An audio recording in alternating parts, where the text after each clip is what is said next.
Shoutout tayo sa ating mga kaibigan na mga nagtiwala.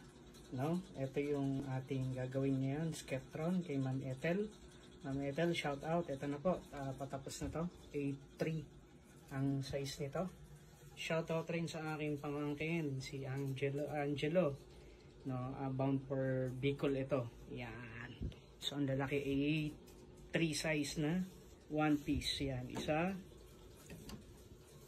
Ito. Dalawa. 8.3 yan. Ayan pa, oh. Tatlo.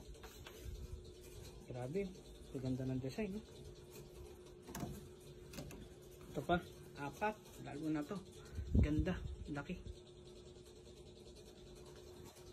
And pang-5. Ito yung pang-5. Yan. So, 5 design ng one piece yung pinagawa niya. Shoutout sa iyo, pamangkin ko, Angelo. Salamat sa tiwala. Salamat sa paggawa.